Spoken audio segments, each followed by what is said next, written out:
The ballroom at the Grandview Hotel sparkled with crystal chandeliers and gold decorations. 200 guests filled the space. Relatives I hadn't seen in years, Dad's business associates, Mom's book club friends, and my brother's entire social circle. Everyone except the people I actually cared about. I stood in the corner near the dessert table, wearing a simple black dress while everyone else looked like they were attending a royal wedding. My sister-in-law Victoria had chosen her outfit to match the gold theme. My brother, Marcus, wore a custom suit that probably cost more than most people's monthly rent. Can you believe she actually showed up? I heard my aunt whisper to my cousin. I know. After everything, she still has the nerve. I grabbed a glass of champagne from a passing waiter and took a small sip. The truth was, I almost didn't come. The invitation had arrived 3 weeks late, stuffed in my mailbox between junk mail and bills. No phone call. No text message. Just a formal card that said, "You're invited," in elegant script. But I came anyway. Because despite everything, he was still my father. The band finished their song, and Marcus stepped up to the microphone on the small stage. He looked confident, commanding, everything my parents had always wanted in a son. At 35, he ran a successful investment firm downtown. At least that's what he told everyone. "Good evening, everyone." Marcus's voice boomed through the speakers. "Thank you all for coming to celebrate our father's 60th birthday."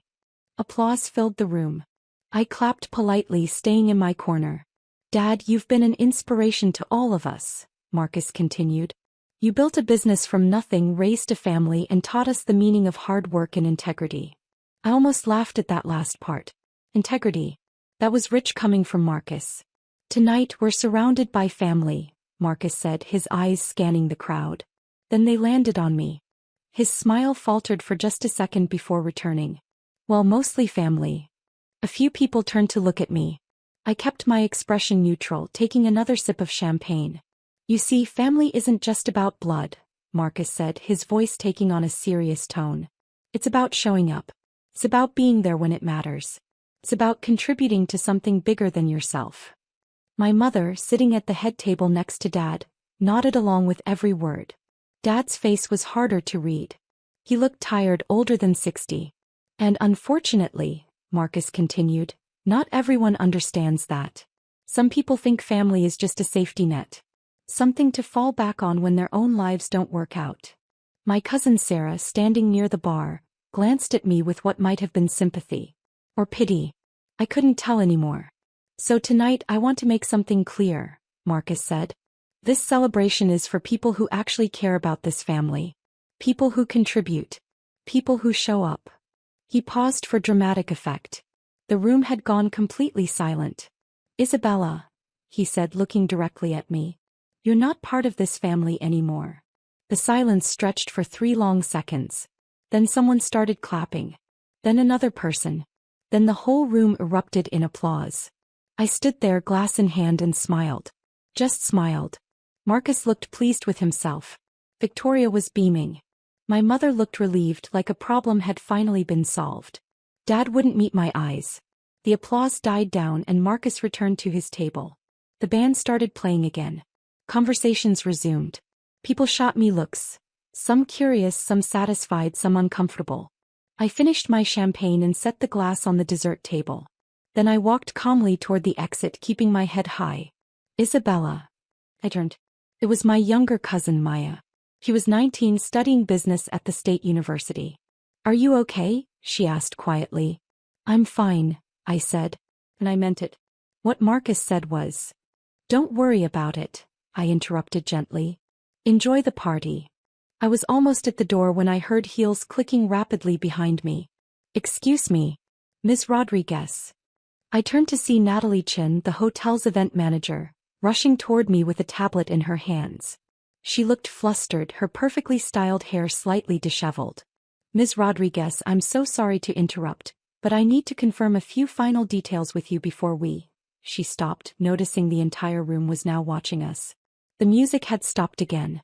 "It's fine, Natalie," I said calmly. "What do you need?"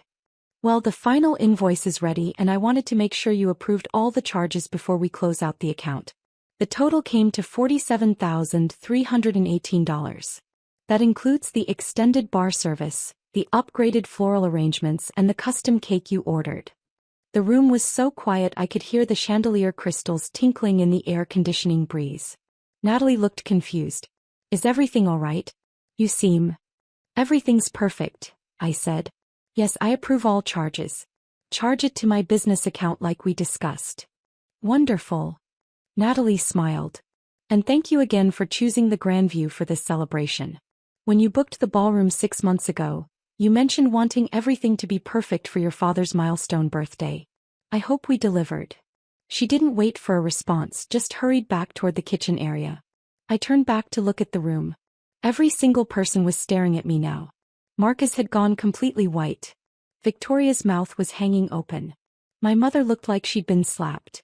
Dad stood up slowly from his chair. 6 months, he said quietly. His voice barely carried across the room, but in the silence, everyone heard it. I nodded. I booked it the day after you mentioned wanting a big party for your 60th. You said you wanted something special, something memorable. So I made it happen. You paid for all this? Dad's voice cracked slightly. Every detail, I said. The venue, the catering, the band, the flowers, the photographer, the decorations. Marcus told you he organized everything, didn't he? Marcus finally found his voice. That's not, I didn't say. You did, Victoria interrupted suddenly. Everyone turned to look at her. She was staring at Marcus with an expression I couldn't quite read. You told everyone you planned this. You said you spent months organizing it. I helped. Marcus protested. I made the guest list. The guest list I sent you 3 months ago? I asked calmly. The one where I asked you to please make sure everyone received proper invitations? Marcus's mouth opened and closed like a fish. The invitations, Maya said suddenly. Mine came with a note from Marcus saying he organized everything. Other guests started murmuring. Someone else mentioned receiving a similar note. My mother stood up, her face flushed. Isabella, if this is true, why didn't you say anything? Why let Marcus take credit? Because I didn't do it for credit, I said simply. I did it for Dad. Dad was walking toward me now, moving through the crowd of guests. People stepped aside to let him pass. The invoice, Dad said. $47,000? And 318, I added. The cake was custom-made. 4 tiers, hand-decorated, serves 200. Your favorite, chocolate with raspberry filling. How did you? Dad stopped a few feet away from me. How did you pay for this? This was the moment. The moment where I could have stayed quiet, could have just left. But Marcus's words were still ringing in my ears. You're not part of this family anymore. I own 3 luxury apartment buildings downtown, I said clearly, making sure everyone could hear. I bought the first one 4 years ago with money I saved from my failed graphic design business. The one you told me to quit, Mom. The one you said was a waste of time. My mother's face went red. That building generates $42,000 in monthly rental income. I used the profits to buy the second building 2 years ago. Then the third one last year. Together they're worth about $18 million. The silence was deafening. I also run a property management company, I continued. We manage 73 properties across the city. My annual income last year was $2.4 million. Marcus made a choking sound. But you drive that old car, Victoria said weakly. You live in that small apartment. I live in a small apartment because I don't need much space, I said. I drive an old car because it runs perfectly fine. I don't waste money on things that don't matter. You never said anything, Dad said. His voice was strange, not angry but something else. Hurt maybe. You never asked, I replied. 3 years ago when I told you I quit my corporate job to focus on real estate, you called me irresponsible. You said I was throwing my life away. Marcus told everyone at that Christmas dinner that I was probably going to end up homeless. I looked at Marcus. He couldn't meet my eyes. So I stopped talking about my life, I continued. I stopped coming to family dinners where everyone asked when I was going to get a real job. I stopped attending events where Marcus introduced me as his struggling sister. I built my business quietly and I was fine with that. Then why come tonight? Mom asked. Why pay for all this? Because he's my father, I said, looking at Dad. Because despite everything I wanted him to have a perfect 60th birthday. I wanted him to be surrounded by everyone he loves in a beautiful space, with amazing food and music and memories. I wanted him to feel celebrated. Dad's eyes were shiny. He took another step toward me. I never meant for you to feel. He started. I know, I interrupted gently. You wanted what was best for me. You worried about me. I understand that. But somewhere along the way, everyone decided that because I didn't follow the traditional path I must be failing. And no one bothered to check if that was actually true. Natalie appeared again, this time with another staff member carrying a massive birthday cake on a wheeled cart. It was stunning. 4 tiers covered in smooth chocolate fondant with gold leaf details and fresh raspberries. The birthday cake, Natalie announced cheerfully, completely oblivious to the tension in the room. Where would you like us to position it, Ms. Rodriguez? In front of the head table, I said. So Dad can see it when they sing. The staff members positioned the cake carefully. 60 gold candles sparkled on top of it. There's an inscription, Natalie said, pointing to elegant gold lettering on the side of the cake. Just like you requested. Dad moved closer to read it. His hand went to his mouth. The inscription read, "To the man who taught me to work hard, dream big and never give up. Happy 60th birthday, Dad. Love, Isabella." You put that on the cake 6 months ago, Dad said. It wasn't a question. When I ordered it, yes. Dad stood there, staring at the cake, at the ballroom full of guests he loved, at the decorations and flowers and everything I'd arranged for him. Then he looked back at me. I'm so sorry, he whispered.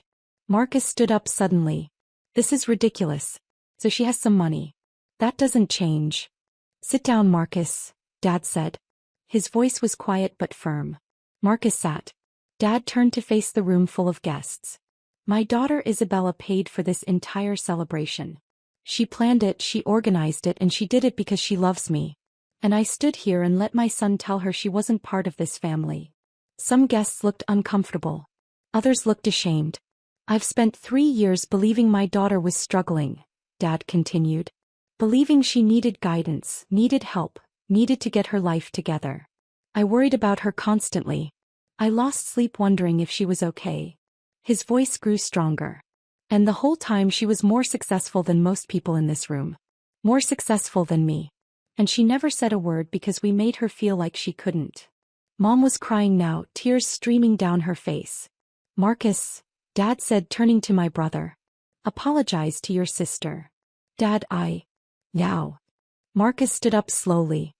He walked toward me and for the first time in years he looked unsure of himself. I'm sorry, he said. His voice was barely audible. For what, specifically? I asked. I wasn't trying to be cruel. I genuinely wanted to know if he understood.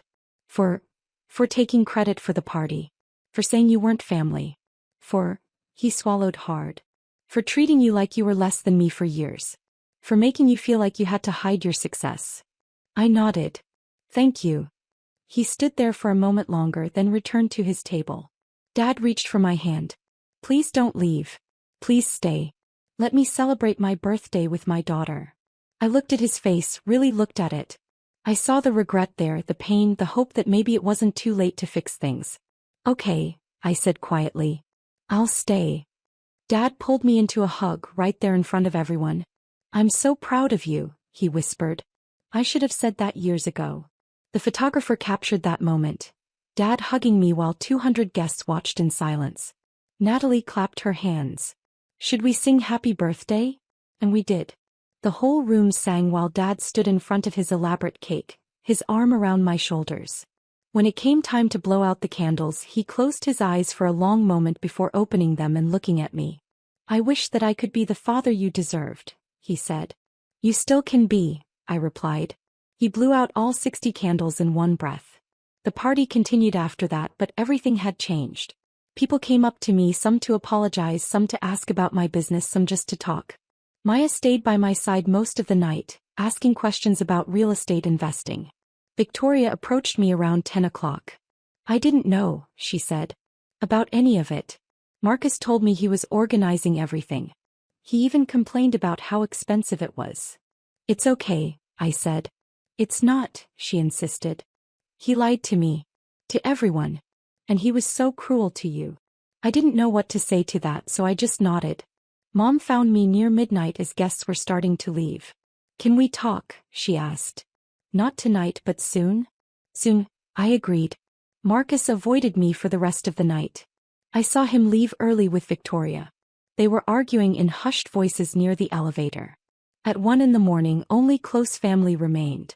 The staff was cleaning up, packing away decorations and stacking chairs. I was helping Natalie coordinate the final details when Dad approached. Come to breakfast tomorrow, he said. Just you and me. We have a lot to talk about. I'd like that, I said. He kissed my forehead, something he hadn't done in years. As I drove home in my old car, the one Victoria had mocked earlier, I felt lighter than I had in years. Not because everyone knew about my success now. That part didn't matter much to me. I felt lighter because I'd stood in that ballroom and told the truth. Because I'd let them really see me for the first time in years. My phone buzzed with a text from Maya. Thank you for showing me that success doesn't have to look like everyone expects it to.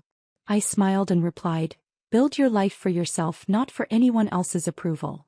The night air was cool as I drove through empty streets toward my small apartment. Tomorrow I'd have breakfast with Dad. We'd really talk for the first time in years. Maybe we'd fix things. Maybe we wouldn't. But either way I'd shown up. I'd told the truth. And I'd walked away with my head high. That was enough.